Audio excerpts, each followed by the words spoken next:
Bienvenue pour cette nouvelle séquence des paroles de la vie éternelle avec Marc Joseph. Nous sommes aujourd'hui le 13 septembre 2023. Encore un jour de grâce avec Jésus-Christ. Encore un jour de bénédiction. Encore une journée où la présence de Jésus-Christ va être continuellement avec toi dans toutes les circonstances. Pourquoi? Parce que Jésus-Christ lui-même a dit: je suis avec toi tous les jours, jusqu'à la fin du monde. C'est une promesse de Jésus-Christ. Et en vertu de cette promesse, je proclame que toute cette journée, Jésus-Christ va t'accompagner. C'est donc pour toi une journée de grâce et de bénédiction. Quels que soient les événements que tu vas rencontrer, n'oublie pas que le Seigneur Jésus-Christ est avec toi. Pas de panique. Ne fais pas n'importe quoi parce que tu as des difficultés. Ne te laisse pas emporter dans le mensonge, dans la violence ou dans l'insulte parce que les choses sont difficiles. Jésus-Christ est avec toi. Réalise sa présence dans ton cœur, sa présence dans ton âme. Réalise cette bienfaisante présence de Jésus-Christ qui t'accompagne. Et aussi, par respect pour lui, ne fais pas n'importe quoi durant ta journée. Ne réponds pas à des propositions malhonnêtes qu'on va te faire. N'entre pas dans des actes de tromperie qu'on peut te proposer. Fais tout durant cette journée. Fais tout, vraiment tout, en rapport avec la parole du Christ. Que son Seigneur soit béni. Il dit: je suis avec toi tous les jours, jusqu'à la fin du monde. Et c'est là, rien et personne ne peut l'empêcher, puisque telle est la volonté du Père et de Jésus-Christ. Souviens-toi, n'oublie pas que Jésus-Christ est avec toi tous les jours jusqu'à la fin du monde. C'est ton privilège. C'est le privilège de la grâce qui t'a été faite en Jésus-Christ. Et quels que soient les événements qui vont se présenter, je me répète, j'insiste, parce que je sais des fois, c'est très difficile de s'en rappeler. On se laisse emporter, ou dans la violence, ou dans la vengeance, ou dans autre chose, ou dans la peur, dans la panique. Non, pas de panique. Jésus-Christ est là pour conduire et diriger ta vie. Je vais lire avec toi un passage de l'évangile de Marc. Je lirai à partir du verset 53. Nous avons vu hier que Jésus, on est venu s'emparer de lui. Les gens sont venus bien armés pour s'emparer de Jésus. Jésus ne les a pas agressés. Au contraire, lorsque Pierre a sorti son épée pour couper une oreille, Jésus a dit accomplir. Avant même, ça dit qu'on est en train de se saisir de lui, il a eu le temps d'accomplir un miracle en remettant en place l'oreille de cet homme qui a été coupé par l'épée de Pierre. Et nous avons vu, j'avais dit que Jésus n'avait besoin de personne pour prendre sa défense. Verset 43.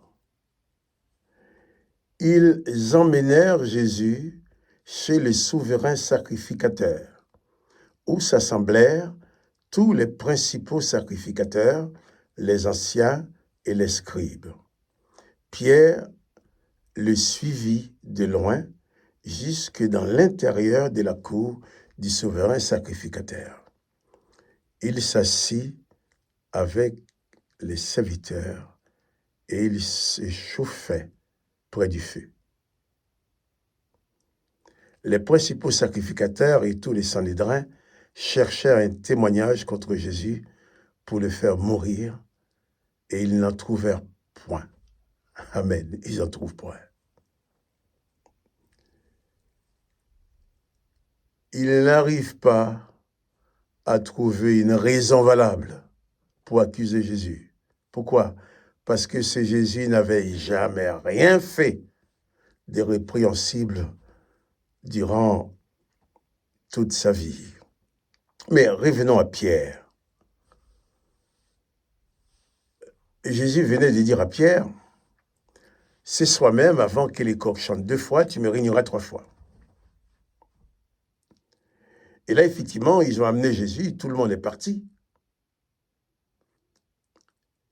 Ils ont amené Jésus dans la cour du souverain sacrificateur où s'assemblaient les principaux chefs religieux du peuple. Mais Pierre n'a pas fait comme les autres. Tandis que les autres étaient partis se cacher, s'enfuyaient pour ne pas qu'on saisisse d'eux. Pierre suivait Jésus, suivait les gens qui emmenaient Jésus. Il les suivait de loin, mais il les suivait quand même. Il a même réussi à entrer dans la cour du souverain sacrificateur où ils avaient fait entrer Jésus. Et dans la cour du souverain sacrificateur, Pierre s'assit avec les serviteurs et il chauffait les mains près d'un feu. Bien sûr, je pense que demain nous allons lire la partie où les gens vont découvrir Pierre, ils vont l'accuser, mais beaucoup de gens disent que Pierre, c'est un lâche qui a trahi Jésus, qui a régné le maître. Mais Pierre, c'est le seul qui a été jusque-là. Les autres se sont séparés de Jésus dans le jardin du Gethsémani. Une fois qu'on a amené Jésus, eux, ils ont pris la fuite. Mais Pierre, c'est celui seul qui a été plutôt le plus brave, qui a bravé les circonstances et qui a suivi Jésus beaucoup plus loin, jusque dans la cour du souverain sacrificateur. Et ça peut m'amener à me poser à moi-même la question, ou à te poser la question à toi aussi, jusqu'où tu es capable d'aller pour Jésus? La majeure partie des disciples de Jésus ont été jusqu'à Gethsémani. À Gethsémani, on s'est saisi de Jésus, ils sont partis. Pierre a été beaucoup plus loin. Il a suivi Jésus jusque dans la cour du souverain sacrificateur. Bien entendu, demain matin, nous verrons que Pierre, face aux difficultés, est arrivé à ses limites. Et étant arrivé à ses limites, il va régner Jésus. Il va dire, non, non, non, je ne connais pas cet homme-là, pour sauver sa peau. Mais Pierre, c'est lui qui a pris les plus de risques pour suivre Jésus. Tous, nous avons certainement nos limites. Mais je pose la question, jusqu'où es-tu prêt à aller avec Jésus? Jusqu'où serais-tu capable d'aller avec lui? Jusqu'où serais-je capable d'aller avec lui? Au travers du monde, il y a beaucoup de nos frères et sœurs dans le monde qui sont persécutés, qui vont aller avec Jésus jusque dans la mort. On va les torturer, on va détruire leur famille, on va les tuer à cause de leur foi. Ils vont aller jusqu'à donner leur vie au nom de la foi qu'ils ont en Jésus-Christ. Et nous avons les témoignages d'hommes et de femmes qui ont été torturés parce qu'ils croient en Jésus-Christ. D'autres qui ont été tués parce qu'ils croient en Jésus-Christ. Ils ont continué à croire même lorsque leur vie était menacée. Ils ont refusé de régner leur foi en Jésus-Christ. Jusqu'où es-tu capable à aller avec Jésus-Christ? Je laisse la question. Pour moi, je voudrais pouvoir aller le plus loin possible avec Jésus-Christ, quelles que soient les circonstances. Mais c'est trop facile à le dire. Il n'y a que lorsque les circonstances sont là, que chacun saura jusqu'où il va avec Jésus-Christ, jusqu'où il peut aller. Une chose est importante, c'est que Jésus-Christ lui m'a dit, je suis avec toi tous les jours jusqu'à la fin du monde. Ça souviens-toi et n'oublie pas que que Jésus-Christ est avec toi. Même s'il y a des menaces, même s'il y a des problèmes, des difficultés, même s'il y a des ennemis contre toi, n'oublie pas que Jésus-Christ est avec toi. L'important pour toi, c'est de demeurer dans sa volonté, quoi qu'il arrive. Quoi qu'il arrive, demeurons dans la volonté de Dieu, dans la volonté de Jésus-Christ. Que son Seigneur soit béni. Que toi aussi tu sois béni.